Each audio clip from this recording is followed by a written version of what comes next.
जब कोई इंसान कॉन्फिडेंस से भरा होता है तो उसके जीने का ढंग, चीज़ों को लेने का तरीका बड़ा आकर्षक होता है। It's very attractive. His aura is very bright. हर दूसरा इंसान उससे जुड़ना चाहता है, उसे अपनाना चाहता है। ये कॉन्फिडेंस क्या है, कहाँ से आता है, कैसे डेवलप होता है और कैसे मेंटेन किया जाता है? ये एक एहसास है, एक स्ट्रॉन्ग फीलिंग है। Confidence is the state of mind which is based on certainty. Certainty of what? Happening of something. ये मन की ऐसी अवस्था है जो निश्चितता मतलब श्योरिटी को दर्शाती है।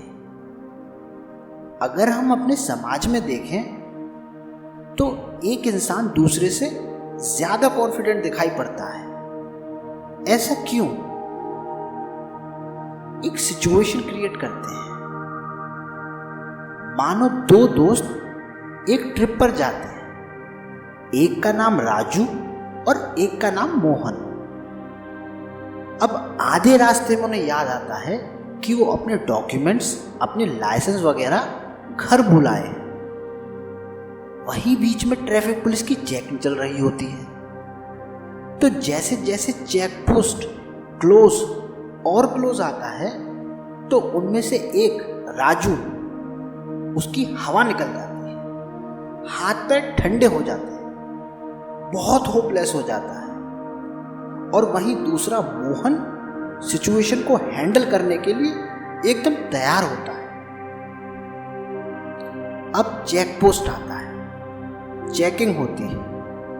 मोहन पीसफुली अपनी बात रखता है, जो भी नेसेसरी पेनल्टीज होती हैं उन्हें भरता है और उन्हें कन्विंस करता है कि दे आर जेन्युइन बीइंग्स और कैसे वो अपने लाइसेंस वगैरह भूल आए। सारी फॉर्मेलिटीज पूरी करता है और वो दोनों आगे की ओर बढ़ जाते हैं। यहां दोनों का रिएक्शन एक दूसरे से बिल्कुल अलग था। This is the difference between confidence and non confidence. Raju का घबराना, बौखलाना, डर जाना, और वहीं मोहन का पीसफुली, आराम से सिचुएशन को हैंडल करना। ये दोनों ही बात अपने आप में बहुत कुछ कह जाती है कि कैसे हमारे समाज में एक इंसान दूसरे से ज्यादा कॉन्फिडेंट होता है। ये कॉन्फिडेंस कहाँ से आता है, कैसे डेवलप होता है? अब इस सिचुएशन को दोबारा समझते हैं, एक बार फिर एनालाइज करते हैं।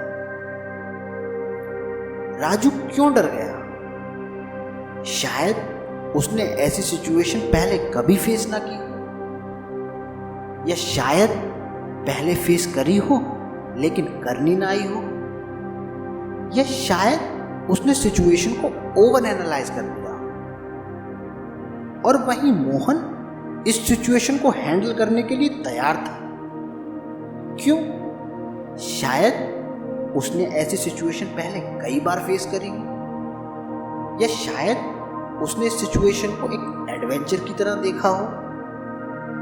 उसके मन में ऐसी इच्छा पैदा हुई हो कि जरा देखें ऐसी सिचुएशन को कैसे हैंडल किया जाता है। या शायद उसने सिचुएशन को एज इट इज, ज्यों का त्यों देखा हो। दोनों की चीजों को लेने के ढंग में इतना अंतर क्यों? अगर हम राजू की बात करें तो जो उसका पास्ट एक्सपीरियंस है वो या तो है ही नहीं, और यदि है तो बड़ा अनप्लेजेंट है। शायद इसी वजह से वो चीज़ों को ओवर एनालाइज करता है, सिचुएशंस को ओवर एनालाइज करता है। वहीं अगर बात मोहन की करें तो जो उसका पास्ट एक्सपीरियंस है वो सेटिस्फाइंग है, अच्छा है। और अगर नहीं है तो उसके अंदर नई चीज़ों को लेने की, जानने की, समझने की एक उत्सुकता है, इसलिए वो ओवर एनालाइज नहीं करता। जैसी हैं वैसी ही रखता है। तो कहने का मतलब है किसी इंसान का कॉन्फिडेंट होना या ना होना किसी हद तक उसके पास्ट एक्सपीरियंस पर निर्भर करता है।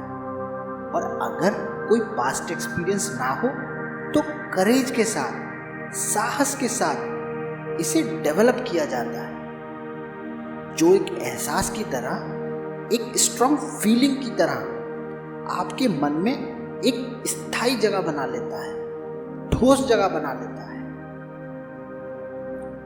अब अगर बात कॉन्फिडेंस को उम्र संभाल के रखने की हो, इस एहसास को बनाए रखने की हो, तो your involvement towards life is the only thing you have to care about. आपको लगातार अपने जीवन में ज्यादा से ज्यादा चीजों में अपनी भागीदारी दिखानी होगी, जिससे कि आपका एहसास मजबूत और मजबूत हो सके। और जैसे जैसे आपका इन्वॉल्वमेंट कम ज़्यादा होता जाएगा, एक्सपीरियंस घटता बढ़ता जाएगा, वैसे ही your quality of confidence and your level of confidence accordingly adjust होता जाएगा।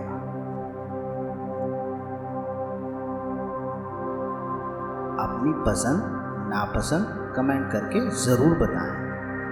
और अगर आपको वीडियो पसंद आई है तो वीडियो को लाइक करें, हमारे चैनल कुछ पल मोटिवेशन के को सब्सक्राइब करें और अपने दोस्तों के साथ शेयर करना ना भूलें। तब तक के लिए नमस्ते। फिर मिलते हैं एक नई वीडियो के साथ।